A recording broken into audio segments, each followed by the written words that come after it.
Bonsoir Christelle. Bonsoir Tom. Nous sommes le 18 août, nous sommes arrivés au 53e CITREP, après plus d'un an de CITREP. On a fêté les 1 an la semaine dernière.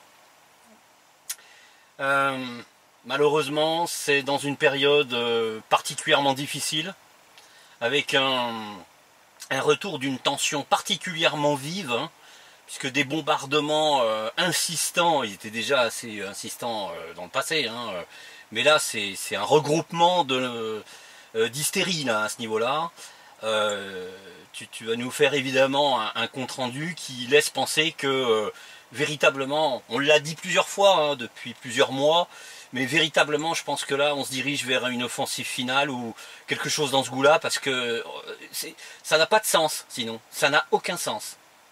Ouais, c'est d'ailleurs la conclusion à laquelle en sont venues les autorités de la République populaire de Donetsk, puisque durant la semaine écoulée, l'armée ukrainienne a violé le cessez-le-feu en RPD à 362 reprises, donc 20 de plus que la semaine passée, au cours desquels 2085 projectiles d'un calibre interdit par les accords de Minsk ont été tirés, donc je rappelle artillerie, mortier, chars d'assaut, soit 23% de plus que la semaine dernière. Donc on continue en mode augmentation.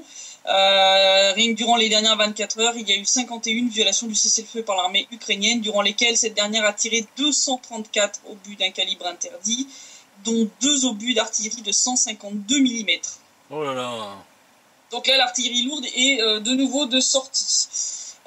Ces tirs ont touché 32 localités de la République, donc quasiment la même chose que la semaine passée.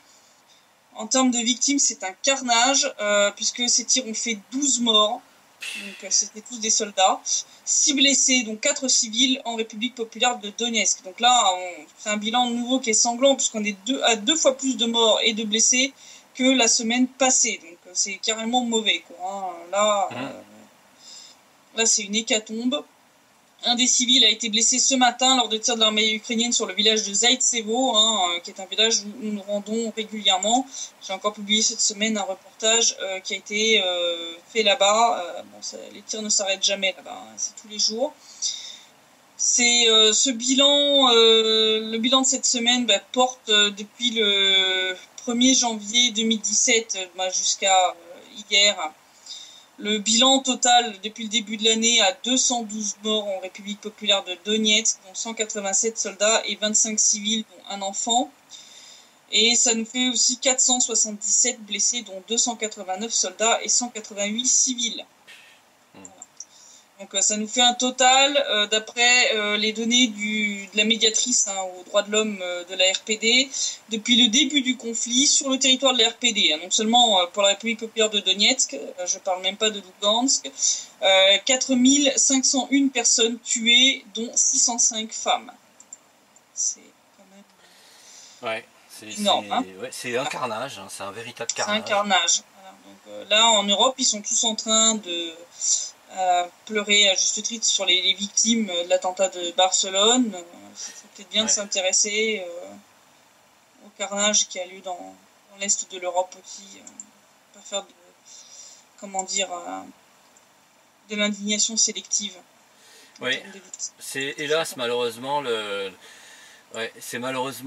comportement des autorités occidentales, européennes en particulier, de se plaindre de certaines victimes et pas d'autres. Pas d'autres. Ces bombardements ont aussi endommagé ou détruit 24 habitations en République populaire de Donetsk, soit plus que la semaine passée là encore. L'armée de l'RPD a abattu cette semaine 4 drones ukrainiens qui servaient à corriger les tirs. L'un d'eux, un quadricoptère, a été abattu dans la zone grise alors qu'il portait une charge explosive destinée à être larguée sur le district de Petrovski à Donetsk. Heureusement, les unités de défense antiaérienne de la RPD ont repéré le drone et l'ont abattu. Bon, souvent ils sont assez sonores. On les entend venir bruyants, on les entend venir de loin quand même. Alors hélas, ça c'est une technique daéchiste, c'est-à-dire terroriste.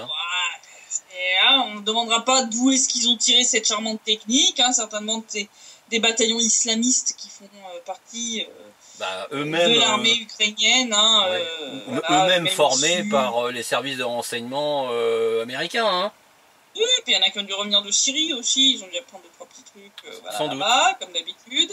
Je rappelle que d'après les accords de Minsk, seuls les drones d'observation de l'OSCE sont autorisés, hein. Tous les autres sont interdits. Hein. Ouais.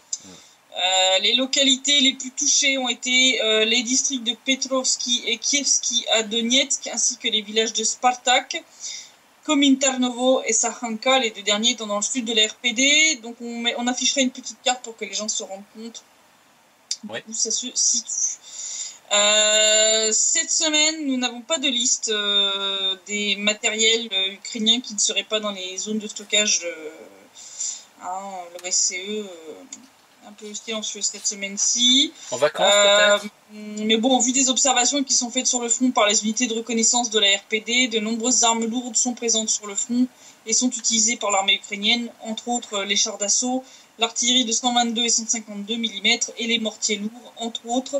Hein, donc on voit bien que même sans avoir les rapports de l'OSCE, on se rend bien compte que y a un paquet d'armes qui sont pas là où elles devraient se trouver, c'est-à-dire dans les zones de stockage. On avait parlé aussi lors des précédents CITREP de cette nouvelle tendance, hein, cette nouvelle mode des soldats ukrainiens de mettre le feu, hein, et puis si possible d'empêcher les pompiers aussi d'éteindre l'incendie. Oui. Hein. Donc c'est une tendance qui se poursuit, hein, qui se confirme, puisque plusieurs habitations ou bâtiments ont brûlé de cette façon durant la semaine écoulée, ont été détruits par le feu. Ça a été le cas entre autres à Spartak et à Zaïtsevo. À Spartak, il y a plusieurs habitations qui ont brûlé. À Zaïtsevo, il y a eu un hangar et un garage qui ont complètement brûlé jusqu'au sol. Donc il faut savoir qu'en fait, les soldats ukrainiens tirent délibérément sur les zones résidentielles avec des munitions traçantes qui, en fait... au phosphore. Mettent le feu. Donc ouais, elles sont inflammables. Donc résultat des courses, ils mettent le feu et puis la maison ou le hangar ou le garage brûle totalement et puis si possible ils empêchent les pompiers de venir faire leur travail. Voilà. Oui, non mais c'est des charmantes techniques, hein, tout ça. Ils tirent sur et les puis pompiers, là ils en ont fait une nouvelle. Ils en ont fait une nouvelle, mais comme c'est des débiles, ça s'est retourné contre eux en fait. Ça s'est surtout retourné contre la population civile qui a le malheur de vivre dans les zones tenues par l'armée ukrainienne, puisque ils se mettent maintenant aussi à mettre le feu aux champs agricoles, hein, donc qui sont dans la zone grise, en espérant que le feu va aller vers les maisons du côté de la RPD. Mais bon, comme c'est des Mongols qui vérifient pas dans quelle direction souffle le vent. Oui, forcément. Résultat, le 15 août, après avoir mis le feu au champ dans la zone grise près de Krasny Partizan, hein, qui est sur la route qui va de Yassinovataya à Gorlovka. Les soldats ukrainiens ont eu la surprise de voir le vent pousser les flammes vers la localité de Verkhnetoretskoye, qui est occupée par l'armée ukrainienne. D'accord. Bilan, 10 maisons détruites. Ah oui, ça c'est clair que... C'est des bravo les libérateurs, voilà, bravo les libérateurs. Hein. Ah, mais il n'y a pas besoin de l'armée russe, hein. Ils arrivent à détruire leur pays tout seuls, comme des grands. C'est magnifique. C'est magnifique. Ouais. On a aussi eu un nouvel incident à la station d'épuration de Donetsk. Hein. Un soldat ukrainien bourré n'a rien trouvé de mieux à faire que de tirer sur le bus qui ramenait chez eux les employés de la station d'épuration, majoritairement des femmes, après leur travail, heureusement sans faire de victimes. Mais bon, je pense que les libérateurs du Donbass, ils en ont rien à faire de la population qui prétend venir libérer. Hein. Quand tu fous le feu au champ, avec le risque de cramer 10 maisons dans la zone qui est soi-disant toujours ukrainienne, que tu fais ce genre de sketch. Ouais. Alors que je rappelle, la station d'épuration de Donetsk ne fournit pas que l'eau potable pour Donetsk. Elle fournit aussi pour Avdiivka et une bonne partie des villes et villages qui sont côté ukrainien du front. Ouais. Non, mais c'est clair qu'ils se foutent totalement de la population et que l'objectif n'a jamais été de libérer la population d'un quelconque risque de terrorisme, hein, qui n'existe pas, ça n'existe pas. L'agression russe qui n'existe pas non plus. Les unités de sabotage reconnaissance ukrainiennes sont toujours à l'œuvre aussi, ainsi que 2 groupes subversifs ont tenté de pénétrer sur le territoire de la RPD près de Kominternovo, donc dans le sud de la RPD. On mettra une petite carte pour que les gens y voient. Oui. De nouveau, ces idiots ont marché sur leurs propres mines, se sont fait repérer, puis tirés dessus par les soldats de la RPD. Bilan, 6 morts et 3 blessés. Oh. Bon, sans parler du fait qu'ils ont dû battre leur retraite. Mais on voit bien que ce type de tentative se multiplie, donc ce qui laisse effectivement à penser que l'armée ukrainienne cherche à relancer les hostilités à grande échelle. Ça a été souligné par Edouard Bassourine lors de son site web hebdomadaire qui a eu lieu aujourd'hui. C'est aussi d'ailleurs ce qui a poussé Alexandre Zakharchenko à faire une déclaration dans le même sens, où il annonce que les soldats ukrainiens préparent de nouvelles provocations pour relancer les hostilités. Donc je le cite, « Je pense que Kiev a commencé la préparation de provocations à grande échelle pour nous accuser de briser les accords de Minsk. Nous sommes à la veille de la reprise des combats. » Donc là, malheureusement, je crains qu'il ait raison. J'espère qu'on se trompe tous, j'espère vraiment, mais oui, parce que c'est comme l'a souligné le chef de l'État, la situation est tendue sur tout le long de la ligne de front. Il y a des accrochages de plus en plus fréquents. Pour lui, l'une des raisons de la reprise du conflit, ce serait le manque de contrôle des radicaux ukrainiens, donc entre autres secteur droit et puis les autres bataillons néo-nazis, qui sont en fait impliqués dans chaque tentative de percer des lignes de la RPD. Ah bah oui. Chaque fois qu'on a ce genre de tentative, ça vient des bataillons néo-nazis. Donc, ça amène effectivement à se poser 2-3 petites questions sur la façon dont Kiev contrôle ses groupuscules, ou pas. Oui. Ou essaye même de les contrôler. Même essaye de les contrôler. Il faut quand même rappeler que beaucoup de ces bataillons, entre autres, secteur droit étant incorporé à la garde nationale, ne répond pas à l'armée. À l'armée, mais au ministère de l'Intérieur, donc à ce cher Avakov, qui a quand même tenu à plusieurs reprises des propos, on va dire, du genre personne à bras droit tendu, n'est-ce pas? C'est ça, ouvertement nazi, oui. Ah oui. Et les autres bataillons, il y en a quand même un certain nombre qui sont financés par des oligarques et pas du tout par l'État ukrainien. C'est le cas aussi du secteur droit, entre autres Azov, etc. Azov, Haïdar sont financés par des oligarques. Donc, de facto, ils obéissent à celui qui les paye. Oui. Comme tout bon mercenaire. Absolument. Zakharchenko a aussi tenu à commenter les derniers délires de la propagande ukrainienne concernant le fait que, soi-disant, la RPD se préparerait à bombarder Mariupol, et entre autres les stades de Mariupol pendant les matchs de foot qui doivent avoir lieu là-bas demain et après-demain, donc les 19 et 20 août. Donc je le cite, nous savons que le régime de Kiev et les médias qui le servent essayent de façonner une image des soldats du Donbass qui est presque celle de cannibales. Je voudrais leur dire de juger par eux-mêmes. Je tiens à vous rappeler que nous ne bombardons pas les villes ukrainiennes alors que les forces armées ukrainiennes et les bataillons punitifs bombardent les nôtres. Ce n'est pas en Ukraine que les enfants meurent à cause des obus de mortier et d'artillerie, mais dans notre pays. Notre position reste inchangée. Nous ne sommes pas en guerre avec le peuple ukrainien, mais avec le régime bandériste de Kiev et avec les forces armées qui, sur ordre du régime, mènent une agression contre le peuple du Donbass. Et de plus, nous ne nous battons pas contre ceux qui participent à des activités pacifiques, qu'elles soient sportives, culturelles, éducatives ou autres. Donc je peux vous affirmer que suite à la dernière campagne de diffamation contre nous, j'ai déjà donné l'ordre de cesser totalement le feu dans la partie sud du front où se trouve Mariupol et de ne pas céder aux provocations. On remettra la petite carte avec le sud de la RPD pour que les gens ils voient bien où se situe Mariupol. Donc, mais voilà où est-ce qu'on en est. Maintenant, ils en sont à carrément raconter qu'on va tirer sur les stades de foot. Enfin bon, allô. C'est peut-être une préparation à un false flag, parce que... ils ont déjà fait le coup à Avdiivka, ils nous ont déjà fait le coup à Krasnogorovka plusieurs fois. Ils nous avaient déjà fait le coup sur une localité pas loin de Mariupol, où ils s'étaient plantés comme des bœufs, ils avaient tiré à coups de grade. Donc c'est possible, quoi. Donc c'est pour ça que j'espère vraiment que le fait de divulguer ce énième délire va éviter qu'on assiste à ce genre de false flag, parce que là quand même... Là il y a carnage garanti, un stade de foot, c'est un concentré de... Foot, donc je te raconte pas la boucherie, quoi. Donc, absolument, ouais. Là si on en arrive là, c'est quand même grave. L'Ukraine, de toute façon, qui est abonnée aux méthodes terroristes, je rappelle, ce malgré l'échec des tentatives précédentes de mener des actes terroristes, entre autres sur le territoire de la Fédération de Russie et plus particulièrement en Crimée. Les services de sécurité ukrainiens continuent dans leur politique de terreur contre la péninsule, mais aussi contre le Donbass, puisque la semaine a commencé en Crimée avec l'arrestation par le FSB d'un agent du SBU ukrainien qui est arrivé le 9 août pour mener des actes terroristes sur la péninsule, sur ordre de sa hiérarchie, contre une récompense de 5000 grivnias, soit environ 167 €. C'est pas cher payer le terroriste, quand même. Faut être stupide pour déjà pour le faire, alors et si peu en plus, c'est vraiment pathétique. C'est pour ça qu'il s'est fait attraper aussi facilement aussi. Ouais. L'homme s'appelle Gennady Limeshko, il est né à Kharkov et a participé entre autres à la soi-disant opération antiterroriste dans le Donbass, dans une unité de reconnaissance avant de rejoindre le SBU. Il a eu droit à un entraînement intensif au sein d'un groupe de sabotage reconnaissance du SBU dont le but était de mener des actions terroristes non seulement en Russie, mais aussi sur le territoire de la République populaire de Donetsk. C'est pour ça que je mentionne cette charmante arrestation, parce qu'en fait, ça nous concernait aussi. Donc, merci au FSB d'avoir arrêté ce terroriste ukrainien.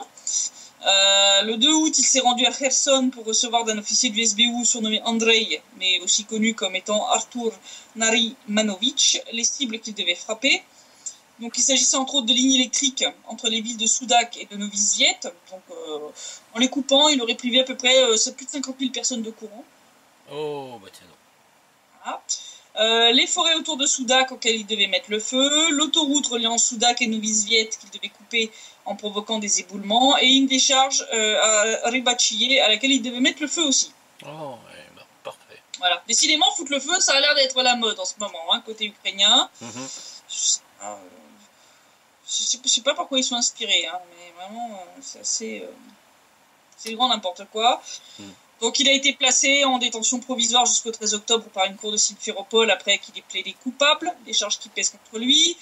L'enquête s'est poursuivie afin de déterminer s'il a des complices. En même temps, à part plaider coupable, il n'y a pas trop d'autres options parce que le FSB a quand même découvert avec lui 2 blocs de TNT, une grenade, un mécanisme de déclenchement pour les explosifs, des bidons de mélange inflammable, une scie à main pour pouvoir, entre autres, dans les poteaux électriques pour les remplir d'explosifs, et un appareil photo, histoire de documenter ses activités et faire un petit rapport à ses supérieurs du SBU. Voilà, donc bien entendu, le SBU, comme la dernière fois, a nié immédiatement que l'homme faisait partie de ses services. Donc je pense qu'ils vont nous inventer, comme la dernière fois aussi, une histoire à dormir debout, concernant la profession de ce terroriste made in Ukraine. Donc je rappelle que le précédent s'était vu affublé de la profession de chauffeur poids lourd, alors même que des photos de lui en uniforme militaire étaient accessibles sur Internet. Ouais, accessible sur Internet. Ah bah. Ah mais il doute de rien, Kiev. Non, mais bon, c'est des pieds nickelés, pieds nickelés un jour, pieds nickelés toujours. Ah oui. Et voilà. C'est la Tokar Company. Ouais, on va le confirmer avec la suite. C'est le cas. La suite du site web, elle est épique. Oui. Ukraine, qui suite à la grosse campagne de décommunisation, qui est un joli nom pour ne pas dire dérussification du pays, en fait, il ne reste plus une seule statue de Lénine debout, en tout cas toutes celles qui avaient été répertoriées. Au total, 2389 statues de l'époque soviétique ont été ainsi déboulonnées ou abattues, dont 1320 de Lénine. Les seules qui existent encore sont dans des lieux où elles n'avaient pas été inventoriées, comme les petits villages ou certaines entreprises. Les statues en plâtre ont purement et simplement été détruites. Celles en bronze ont été fondues ou envoyées dans des musées, entre autres pour une exposition qui devrait ouvrir bientôt sur la propagande monumentale de l'URSS. Voilà comment un pays efface son histoire et détruit son futur. C'est comme si chez nous, on abattait les statues de Napoléon. C'est pas républicain, quoi. Enfin, je veux dire... Oui, bah il y en a qui... Il y en a qui aiment oublier le passé d'un territoire qui était même pas d'ailleurs, qui faisait même pas partie du leur. C'est-à-dire que les gens qui initient ce genre de trucs, c'est des gens qui habitent l'ouest de l'Ukraine. L'ouest de l'Ukraine, qui était polonaise jusqu'en 1945 quand même, je rappelle. Ouais. Donc à la limite, la seule chose qui pourrait faire d'intelligent, c'est de demander une séparation de la Galicie avec le reste de l'Ukraine pour être rattaché à la Pologne aujourd'hui. Quoi. Comme ça, voilà. Mais bon, niveau corruption, ça s'arrange pas à Kiev. Là, entre autres, ce sont des responsables de Lukzaliznytsa, c'est imprononçable. Donc, ils sont en fait les chemins de fer ukrainiens qui sont accusés d'avoir fait perdre 10 millions de dollars à la société. Donc, c'est les enquêteurs du Bureau national anticorruption d'Ukraine, le NABU, qui ont fourni des documents à charge sur l'ancien chef adjoint, donc des chemins de fer ukrainiens, mais aussi les directeurs d'un des départements, ainsi que le directeur adjoint de l'une des succursales de l'entreprise. Les fonctionnaires sont soupçonnés d'abus de position officielle commis par un groupe de personnes qui a entraîné une perte de 10,2 millions de dollars pour l'administration publique des transports ferroviaires d'Ukraine. Donc, d'après les enquêteurs, début 2014, en utilisant leur poste officiel comme membre de la commission tarifaire de l'administration d'État des transports ferroviaires d'Ukraine, qui est en fait l'organe qui est autorisé à établir des tarifs préférentiels pour tout ce qui est transport de fret. D'accord. Donc, en fait, les suspects ont appliqué des tarifs préférentiels en faveur d'un certain nombre d'organismes d'acheminement de fret sans motif valable. Hein, donc c'est-à-dire que normalement, tu avais un certain nombre de critères, entre autres si les transporteurs effectuent des volumes de trafic garantis, hein, s'ils peuvent garantir que cette année, ils vont, je sais pas, transporter X tonnes, X milliers de tonnes, etc. Ils ont droit à des petits tarifs préférentiels. Bon, sauf que là, ils ne remplissaient pas les conditions, mais le tarif préférentiel a été accordé. Donc ça veut très clairement dire que ces gens-là avaient reçu certainement des pots de vin, ou que c'était des membres de leur famille, ou des machins du genre. D'accord. Non, mais s'il y en a qui se demandent où file l'argent et pourquoi l'Ukraine n'en a plus, ben voilà. Et Kiev est d'autant plus dans la panade, puisqu'on parlait des pieds nickelés, hein, Oui. depuis la révélation de ce scandale autour de la supposée livraison de moteurs de fusée à la Corée du Nord. Donc je rappelle, actuellement, dans toute l'escalade qu'il y a entre les USA et la Corée du Nord, le New York Times a balancé un article explosif selon lequel les moteurs de fusée utilisés par la Corée du Nord seraient des moteurs de fusée ukrainiens. D'accord. Bien entendu, Kiev a démenti immédiatement. Ils ont même essayé d'accuser la Russie dans l'histoire. Enfin bon. Sauf que le petit problème, c'est qu'il y a eu un gros grain de sable dans le rouage. Ah. Les fameux Vovan et Lexus. Donc les fameux spécialistes russes des canulars téléphoniques. Ah. Qui ont décidé de vérifier si c'était vrai ou pas. Et donc, ils ont appelé, en fait, le directeur de l'usine ukrainienne Yuzhmash, qui est soupçonné d'avoir fourni les moteurs de fusée. Donc, monsieur Sergei Voit. Et en fait, ce monsieur, donc ils se sont fait passer pour Turchinov. D'accord, oui. Turchinov, hein, je rappelle... qui est donc le secrétaire du Conseil national de sécurité et de défense ukrainien. Oui. Et donc, ce cher Sergei Voit, il est sûr qu'il parlait avec Turchinov, donc... il a été loquace. Il a été très loquace, hein, il pensait pouvoir parler en toute confiance, et ce qu'il a balancé, ça va totalement à l'encontre des délégations ukrainiennes. Ouïe, ouïe, ouïe. Donc en fait, il a balancé entre autres que les fabricants de missiles ukrainiens collaborent avec la Corée du Nord depuis déjà 14 ans. Ah oui. Je rappelle, ceci est une violation de tous les embargos que les USA ont décrétés contre la Corée du Nord. Hein, je rappelle, juste comme ça en passant. Hein. Mais c'est sous le nez de la CIA en plus, parce que... Sous le nez de la CIA, voilà. Hein, voilà. Donc Kiev, il a balancé, je le cite, hein. Nous venons de commencer à travailler avec la Corée du Nord sur des détails. C'est le bureau d'études Yuzhnoye qui travaille avec la Corée du Nord depuis plus de 14 ans, plus de 20 ans avec la Chine. Qu'est-ce qu'ils y font? Je ne sais pas. Ils ne nous donnent pas ce type d'informations. Donc ça, c'est ce qu'a déclaré ce cher Sergei Voit à celui qu'il pensait être M. Turchinov. Oui. Ce faux Turchinov qui a ensuite proposé d'adopter une position générale et de désigner des coupables de la fuite des informations secrètes, puisque le New York Times avait parlé de sources anonymes. Oui. Et ce cher Voit, c'est pas démonté. Je cite, c'est le bureau d'études Yuzhnoye qui est le maillon faible, nous n'avons personne à suspecter, et eux, bien au contraire, ils voyagent, ils ont des contacts, il faut travailler avec eux pour qu'ils bavardent moins.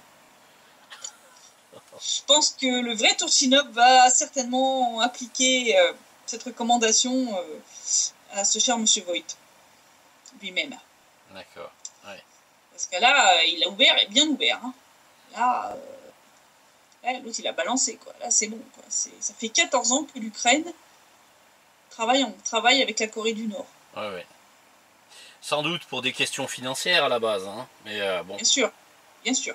Ça, et c'est là qu'on voit que la corruption a des conséquences terribles pour l'Ukraine. Parce que là, Washington, par contre, ils n'ont pas l'air de beaucoup rigoler. Hein. J'avais vu un article sur Sputnik où il avait l'air de dire que si c'était avéré, ils allaient prendre ça très au sérieux quand même. Oui, bah que veux-tu qu'ils fassent maintenant, hein. Je veux dire, les connaissances technologiques que les Nord-Coréens ont obtenues grâce à l'étude des ustensiles de fusées ukrainiennes, forcément, ils ont élaboré leur propre fusée à la base avec ça. Hein, certainement, mais enfin, en tout cas, ça fait 14 ans que l'Ukraine viole tous les embargos avec la Corée du Nord, puis même certainement avec la Chine, parce que ça fait 20 ans qu'ils travaillent avec la Chine. Ah bah en plus. Tout va bien, tout va bien. Non, non, mais ceci donc, dit, remarque, à mon avis, il y aura quelques têtes qui vont se faire couper en Ukraine. Là, je pense que. Mais les Américains ont eux-mêmes un sérieux problème, puisque sans les moteurs de fusée russes, dont ils abordent la population et le pays, hein, qu'est-ce qu'ils feraient? Ils enverraient, comme tu disais la dernière fois, leurs équipes de cosmonautes sur l'ISS avec un trampoline, mais ça c'est clair. Voilà. La Russie d'ailleurs, que l'Ukraine continue de désigner comme le pays agresseur, comme on a pu le voir avec l'inauguration d'un monument dédié aux soldats ukrainiens morts dans la zone de l'opération antiterroriste. Mmh. Je vais décrire le truc quand même pour nos auditeurs. Donc c'est un énorme glaive en granit de plus de 2,50 m de haut, orné du blason de l'Ukraine, qui transperce la carte de Russie, sans la Crimée, hein, bien sûr. Le tout posé au-dessus d'un espèce d'ange guerrier armé, qui a l'air d'être inspiré d'un jeu vidéo, armé d'un glaive et tenant un bouclier avec le blason ukrainien, et les ailes de l'ange sont bleues et jaunes, donc la couleur du drapeau ukrainien.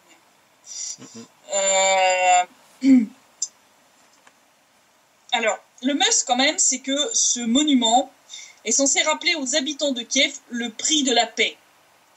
Alors, quand tu fais un monument avec une épée qui transperce la carte du pays voisin... C'est tout sauf un... Ouais. C'est tout sauf un monument de rappel à la paix. Hein. Voilà. Hein, donc, il y en a quand même quelques-uns qui se sont posé la question de savoir si on était en 2017 ou au Moyen-Âge. Oui, voilà. Question judicieuse. Hein, voilà, les Ukrainiens sont très très fiers de ce... Comment je pourrais appeler ça? J'ai plus de mots là. Sérieusement. Ça va vous dire. Ce truc a coûté quand même 120 000 grivnia, environ 4 000 €. Ça a été financé par l'argent des volontaires ukrainiens qui ont fait une collecte pendant 6 mois. Je rappelle quand même que le salaire moyen mensuel dans le pays en 2017 est d'à peu près 6 209 grivnia, soit environ 205 €. Hein. Voilà. Donc voilà à quoi l'argent des volontaires ukrainiens a servi. Hein. Voilà. Donc non mais franchement là on voit vraiment qu'ils sont partis dans un délire. Il n'y a pas d'invasion russe, il n'y a pas d'agression russe. Vous pouvez redescendre de votre champignon hallucinogène. Si vous pouviez arrêter de le fumer, ça serait encore mieux à Kiev. Merci. Ouais. Là, ça surtout s'il a été récolté dans les environs de Tchernobyl. Ça doit être ça. Il y en a plein qui me demandent de plus en plus qui est le dealer de pas mal de gens en Ukraine. Eh ben, il faut avoir un réacteur nucléaire en panne, comme à Tchernobyl, avoir les champignons qui poussent sur la forêt d'à côté, bien radioactives, lumineuses la nuit, voilà. Non, mais ça fait des effets extraordinaires. Hein. Ouais. Puis niveau économique, l'Ukraine c'est de mieux en mieux, hein, puisque maintenant de plus en plus de sites d'offres d'emploi en ligne proposent en Ukraine un travail à distance très bien payé. C'est un travail de modèle sur les chats porno destinés aux étrangers. Ah d'accord. Ouais. Voilà. Hein, donc il y a des centaines d'offres d'emploi de camgirl qui sont disponibles sur les sites d'annonces gratuits. Les employeurs proposent des salaires élevés et assurent que la somme dépendra des qualités personnelles des demandeuses d'emploi. Pas question de services sexuels, même si sur les photos des futurs bureaux on peut voir des lits et des canapés, c'est un peu bizarre. Bon. Oui. Des journalistes ont tenté de décrocher ce travail en se faisant passer pour une mannequin de 16 ans et ont pratiquement réussi quand même. Hein. Donc ils sont pas très regardants hein, quand même. Hein. Ils sont prêts à embaucher des mineurs pour un métier, quand même. On n'en est pas encore à la prostitution, mais enfin, on en est plus très loin quand même. Hein. Oui, oui. Voilà.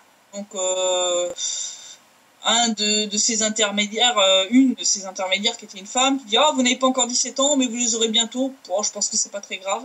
Oui, d'accord. Prostitution de mineurs, tout va bien. Tout va bien. Tout va bien. Mais c'est la merveilleuse Ukraine que présentait BHL à un certain moment et que encore un certain nombre de nos médias mainstream présentent toujours comme étant un modèle d'un pays nouvellement acquis aux idées européennes. Ouais. Ça va devenir un champ pour Monsanto et puis un vivier de prostituées. C'est magnifique. Donc, histoire de rassurer les mannequins en question, les chats ont été bloqués pour les utilisateurs des pays de la CEI. Donc, je rappelle, Russie, Biélorussie, Kazakhstan, etc. Hein. Russie, Biélorussie, Kazakhstan. Russie. Ouais, d'accord. Les pays de la CEI, quoi. Donc, c'est comme quoi les nanas, elles espèrent quand même toujours pouvoir à un moment ou à un autre partir certainement là-bas. Hein. Oui. Le fait d'avoir besoin de les rassurer, histoire qu'elles ne soient pas totalement grillées dans le nouveau pays d'accueil. Hein. Donc, les principaux clients de ces sites sont des Américains, des Canadiens et des Australiens. Voilà, ils proposent un salaire qui peut aller de 500 à 3000 $. Voilà. Non, mais c'est bien, je vous dis, c'est magnifique. Un champ d'OGM pour Monsanto et un billet de prostituée. Tout va bien, c'est magnifique. L'Ukraine se désagrège à vitesse supersonique. Complètement. Si on regarde pendant ce temps-là à Kiev, nos auditeurs se souviennent sûrement du dernier site rep et des commentaires de cette chère Nadezhda Savchenko. Oui. Concernant le mur censé défendre la frontière ukrainienne contre la méchante armée russe, hein. Oui. Et on ne reviendra pas sur sa proposition de machins spatiaux, hein, parce que ça va quoi. Hein. On va reparler aujourd'hui de ce mur qui va faire face à un défi terrible. Pas les extraterrestres, pas l'armée russe, les sangliers. Oh. Non, mais c'est pas une blague en plus. Hein. Il faut savoir que ces derniers ont endommagé ou creusé sous le grillage à plusieurs endroits, entre autres près de la localité de Lopan dans la région de Kharkov. Donc les gens du coin se sont plaints que certains responsables locaux se sont plaints que le grillage n'a pas tenu et qu'il y a des trous et en dessous ou dans le grillage. Ah, donc Kiev va sûrement accuser ces sangliers d'être des agents du Kremlin ou du FSB, voire même des agents spéciaux de Poutine, peut-être même les trois à la fois. Bah ça va. Ah, bon, quand on voit avec quelle facilité ces sangliers ont dézingué cette grille à barbecue, pour reprendre les termes de la Miss Savchenko, je vois pas bien en quoi ce mur pourrait protéger l'Ukraine d'une invasion russe. Oui, c'est clair. Oui. Et puis surtout, je crois que nos amis les gruy-gruy sauvages, hein, c'est du cochon sauvage, hein, le sanglier, voilà. Ont peut-être beaucoup moins de patience que Moscou, que les Russes, parce que si j'en crois ce qui s'était passé, je crois que c'était en Syrie ou en Irak, un groupe de sangliers était en train de dévaster un champ de blé qui était utilisé pour nourrir les djihadistes, hein, les terroristes de Daesh, qui ont bien évidemment voulu régler leur compte aux sangliers en question, dont ils ne mangent pas la viande, hein, puisque c'est... Voilà. Hein. Il y a eu quand même plusieurs morts parmi les djihadistes, hein. C'est pour dire à quel point ils sont très patients, les sangliers. Même russes. Voilà. Donc voilà quoi. Donc, parenthèse fermée. Parenthèse fermée. Mais donc voilà, on voit un petit peu la situation. On va clairement vers une escalade. Et ça, c'est quand même carrément mauvais. Ouais. Donc, c'est quand même là, on voit que 2 semaines de suite, on a eu une escalade et dans le nombre de bombardements, et dans le nombre de victimes, et dans le nombre de destructions. Ouais. Je suis comme les autorités de l'RPD, je suis assez pessimiste sur l'évolution de la situation à venir. Ouais. Beaucoup de gens ici s'attendent à une escalade de la situation. Donc on va voir comment ça évolue. J'espère vraiment qu'on se trompe tous. J'espère vraiment parce que... Ouais, parce qu'on va vers un carnage aussi là, hein, parce que... On va vers un carnage, hein, là, très sincèrement. Donc j'espère vraiment qu'on se plante. Mais malheureusement, je pense que Poroshenko a plus trop le choix. Soit il le fait, soit il a un nouveau Maïdan sur les bras dans les mois qui viennent. Là, il est très très mal. Il est en très mauvaise position. Ce scandale à propos de la Corée du Nord qui sort d'un seul coup, surtout venant d'un journal américain. Ouais. Ça sent le siège éjectable quand même. Hein. Ah, pour qui il est certainement sur un siège éjectable, oui, ça fait aucun doute même. Donc, ils ont besoin d'une victime expiatoire des problèmes de l'Ukraine depuis le coup d'État de Maïdan. Hein. Non, voilà. On va pas remettre en cause le Maïdan, bien entendu. Hein. Ça prend l'air toute la propagande, donc il faut mettre ça sur le dos de quelqu'un. Et Poroshenko est un très bon candidat. Bah oui. C'est surtout l'illustration, tu vois. C'est surtout l'illustration, tu vois, que finalement ça sert à rien de servir le système. En l'occurrence, l'État. Le jour où il a plus besoin de toi, il se débarrasse de toi. Voilà. C'est aussi simple que ça. C'est-à-dire que les richesses, les avantages, le pouvoir, c'est quelque chose d'assez éphémère au final. Très temporaire, tout à fait. Voilà. Le système n'a pas de fidélité dans ses promesses, dans ses. Voilà. Les gens qui lui servent. Alors pourquoi ils tiendraient leurs promesses? Quand tu n'as aucune moralité, tu n'as pas non plus d'honneur. C'est ça. Pas de moralité, pas d'honneur. C'est le meilleur moyen pour être poignardé dans le dos. Hein, voilà, donc, les apprentis Poroshenko sont prévenus. Hein, le système n'a aucune fidélité. Il ne promet rien, il donne. Et quand il a plus besoin, il jette. Voilà. C'est ça. Donc voilà, la situation reste à suivre. On va voir comment ça évolue. Mais je suis assez pessimiste. Je sais pas à quel endroit ça va éclater. Mais... Là, ce truc avec Mariupol, avec les matchs de foot, ça m'inquiète quand même. Oui, très clairement. J'espère seulement la semaine prochaine. J'espère qu'on aura réussi à désamorcer cette provocation en l'éventant avant. Ouais. Je l'espère. Mais voilà. Donc, si je te dis à la semaine prochaine, et sinon, on fera un site rep. D'urgence. Intermédiaire d'urgence. Ouais. Voilà. Bon. Merci Christelle encore une fois de ton travail et de ta disponibilité. Merci de nous informer. Effectivement, là, tu vois, encore une fois, l'histoire de la menace de false flag sur ce stade de football à Mariupol est quand même glaçant. Et il faut impérativement... J'espère que ça n'aura pas lieu. J'espère vraiment que ça n'aura pas lieu parce que sinon, là, c'est la boucherie assurée. Voilà. Ouais. Donc à la semaine prochaine et je te souhaite une bonne soirée. Merci Christelle, à toi de même. Bonne soirée. Au revoir.